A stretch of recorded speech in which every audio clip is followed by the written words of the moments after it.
Well, I learned something today. I thought I'd share my little knowledge with you, what I found out. I'm working on a refrigerator. She's sitting right there. It's a 2008 intermittent. It will run, cool, does great, but when it cycles off, it may or may not start again. The compressor gets really hot, goes into thermal overload, and all the food, everything gets warm. You let it cool off, unplug it, plug it back in, then it starts running great again. So I'm putting in a hard start kit, which I've done before, and it works great. So, and there's plenty of videos on that, but what I came across is the correct hard start kit. For what we're going to eliminate is this little device here, very common you see on the back of these refrigeration compressors, but we're eliminating it, but we need to keep the run capacitor. Some have a run capacitor, some don't. Here is a run capacitor. But these hard start kits come two different ways. So they make one real common one here, the RCO 410, but they also make a URCO 410. So the difference is, the one I have here in stock, I had it laying here for a while, is designed for refrigerators without run capacitors. So my predicament was I got a refrigerator with a capacitor, so I didn't know with certainty can I rewire this to work with a refrigerator that has a capacitor. So I went to their website, downloaded some information to try to figure it out on my own. So here's the specs on the RCO. Get still here. RCO 410, max amps 6.8, 1/4 to 1/3 horsepower. So then I pulled the specs on the other one, which this is also the Universal Series with or without run capacitor. So I pulled down here. So it's number URCO 410. Only difference is the U. Amps is the same, horsepower is the same. So I thought, okay, that all seems the same. So what particular is the difference? So I blew up a picture. Really, the only difference is they've added terminals here. They got rubber caps on them, I guess, for shipping or whatever, so they don't short out if you're not using them. So if you pull those rubber caps off, that's what you're going to be seeing. Just two connectors so that you can plug your run capacitor into. So my goal is to, cut these wires and add these terminals and do the same thing. So I'm trying to make an RCO 410 into a URCO 410. So I wasn't 100% sure if that would work, but I called the company and they said, yep, what I'm doing will work, it's fine. So I will commence to doing that. So I'm going to cut me a couple of wires, put my fittings on there, and we'll see if it'll work. Okay, and here's a schematic, a better idea what I'm doing. Because you can see here the start capacitor, and it shows you how to hook the run capacitor up between the red and the white wire. So you can see what I've done. I've just cut the red and white wire. Let's see, got them twisted together. Put these on here, put a good crimp on them. Then I'll connect my capacitor up and wire it up to the fridge, and we'll see if it works. And so here we go. Got it crimped, got my wires on there. So now I can hook this up to the fridge. I've got my conversion done. And plug it up and see how things go.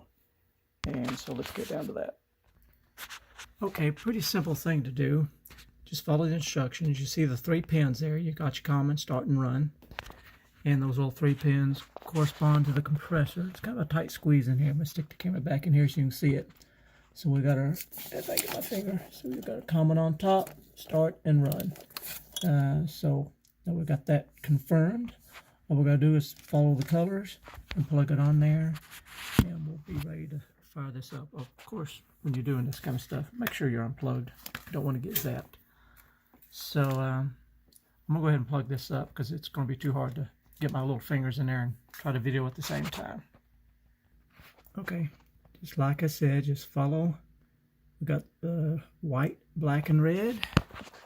You poke the camera in there. What we got? Yep. White, black, and red. So we got it hooked up correctly. And now what I've done, because I'm still doing a little testing, I've just temporarily put these little fittings on here because I wanted to, at the moment, utilize my original connector here before I go chopping it apart. Because normally you would cut the two white wires. You'd cut the two white wires, attach it to one black wire, cut the one blue wire on this application here, and attach it to one black wire. Normally you would do that, wire nut it, and be done with it. But I want to test this first. I'm going to let it run for a few days just to make sure I have diagnosed it properly and it's going to take care of the problem. So let me put these in here and then we'll plug her up. Okay, so I've got it sitting in there the way I want it for now. Okay, start over here. I dropped my phone for a second. All right, so I got it plugged up. Moment of truth. Let's plug this up.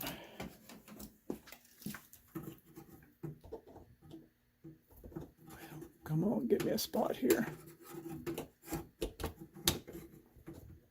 It's off. Okay, plug it up. Turn on the switch. I hear a compressor. Nice rattling sound. All right, she's doing her job. Because like I said, it would do that before and it would cycle off and not come back on. So I'm going to let this run for a few days and make sure my repair is a success. One more thing to point out here. I see this sometimes, tinkering on refrigerators. Sometimes you get one and you'll see the back panel has been removed and gone. Now this is an older fridge. It's actually a nice metal one. A lot of the newer stuff is just a little piece of cardboard. Sometimes I don't know where they go, but they're gone. But they're very important to put back on there, at least make something in its place. Because you got to think, so the way this fan is, it draws air through. When you put this cover on, the air is blowing up through the back of the fridge. But you got to think about what this air is doing, what its purpose is. Well, its purpose is, you can see them well back behind that fan. You can barely see them.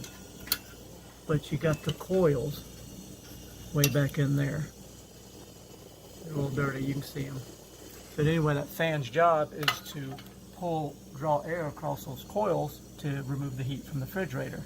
If you leave this back off, it can't do its job because the fan is going to pull the air for the least restriction. The least restriction is going to be right here. It's just going to draw the air in and shoot it right out the back. It's just going to make a quick little loop. It's not going to draw any air across those coils that's under, it's all the way across the bottom toward the front. So that's an important thing. I keep finding these things that way for some reason. So I'll button this back up, let it run for a few days, and we'll see if it's a success. So tune back in. Well, I thought I'd point out something else to you. While I'm waiting for this to cool down, I was monkeying with it, and I noticed my ice maker's not doing anything, and I push my button, nothing's happening. So I'm up here looking at my wires, and I see a little bit of damage, but also I thought, well, it'd be nice to have a wiring diagram. And a lot of refrigerators already have the wiring diagram actually located in a package. You feel under here, you find a little plastic bag, maybe peel it loose. There you go. That will be your wiring diagram. So now that I got that, that'll help greatly. And some of them even have some troubleshooting tips in them that can be handy. So I'll use this to see what wire does what, so I can see that'll help me troubleshoot the ice maker issue. So the saga continues. Update. So when I first popped this cover off, it's only held on with 2 screws.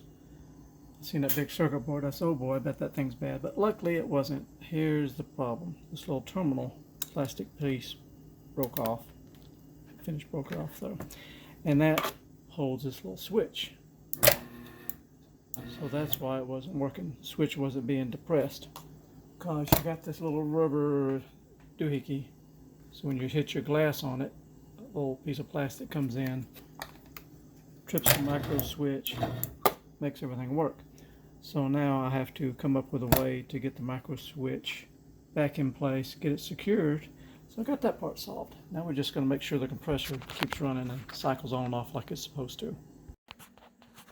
So I think I've found a solution for my broken switch. What I've decided to do is just glue it back in place.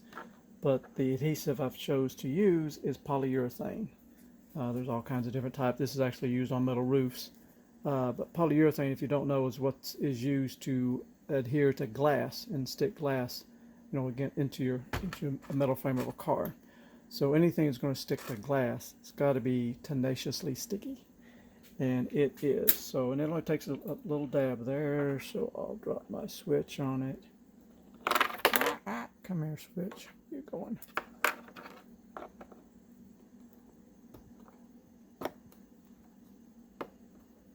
Alright, so I'll let that adhere, sit up, and that shouldn't go nowhere.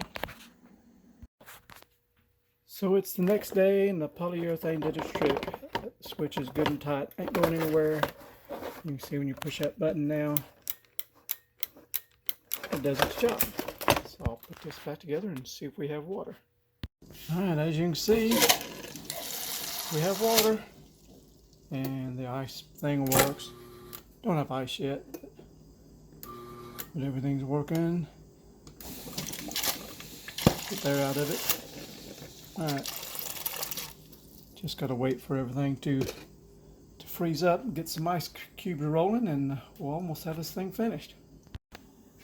Well, it's been over a week now. This thing's been running, and temperatures are staying good. Let's see what our temperatures are right now. So it looks like at 38 degrees in the fridge. And freezer, we're sitting there right at 0. So we're looking in good shape, and I've put all this back together. Remember, I had to fix that switch, and now it's been running. Of course, we got full of ice. Of course, we got to check our water dispenser. We got water. Let's see if we got ice cubes. Ice cubes. Let's see if the crush works. Crush. There we go. Shoot, we even got crushed ice. What a sweet deal. And the last thing, I just got to get back here. I've already got my hard start kit zipped in place. Zip tie. Got my wires done. Wire nutted tight. So nothing's loose. Everything's in place. Last step is just give it a good cleaning. Put everything back together. But then one more step I got to do is get it ready for storage. That means I got to blow the lines out. Because if you go to store a refrigerator and you don't blow your lines out, you're going to freeze and bust a lot of items. So I'll show you how to do that. Just so you know what I mean, I'm giving it a good cleaning. Tilt it on its side. Because you don't want to turn it on for a while after doing this. And get my jet stream here and clean those coils out really good.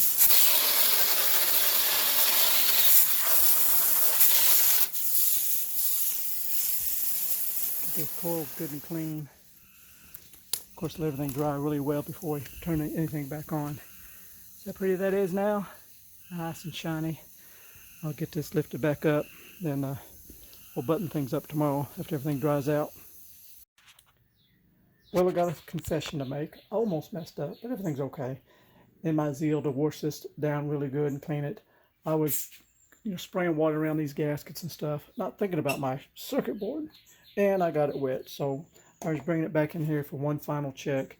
Plugged it up, and I noticed my buttons weren't working. I was clicking buttons, then it dawned on me what happened. Water got in here on the relays and kind of freaked it out. So I took it apart real quick, unplugged it, took it into the house, and took some alcohol and poured over it. And alcohol is a very good dryer to get rid of the water. Water's got minerals in it, will short stuff out, cause you all kinds of grief. In fact, I remember I jumped in a pool one time with my phone, killed my phone dead, but I soaked it in alcohol, actually, and pulled it back out, let it dry for a few days, and the stupid phone came back to life. Amazing. But alcohol is your friend when it comes to electronics, trying to get them dry. And it did fine. Took a hairdryer to it. All is good. So I'm going to finish putting this back together and do a final test. Okay, so I told you it's okay. All the lights work. Everything's doing its thing. No problem. So, but there's one last step, because I'm going to be putting this in storage. A lot of people don't think about this when they put refrigerators in storage or storage locker somewhere, is to winterize your refrigerator. Because you see, all that chilled water that's in that container will not evaporate out, and it will freeze and bust. Another place that will freeze and bust, these little water valves down here. They'll hold water. They'll hold water and also freeze and bust. Ice maker, you don't have to worry about. It'll evaporate out. but there's other places. You see you got your water line right down here. It goes up through the door. You don't want it to freeze and bust, do you? So I got to thinking about, okay, how am I going to get that all that water out? I thought, well, let me just use air pressure. So here's normally this is where you hook your water line in at, and I took my air compressor. I cranked the pressure down to only like 10 psi. So we'll see what happens here. See if I can get this hooked up with one hand. In fact, it's so low I don't even have a hose clamp on it. There it goes. It's clean off the layer. All right, let's see if we can push the air out of this thing. You see that thing's full of water there. And I'll try this. Stay open door. Here we go.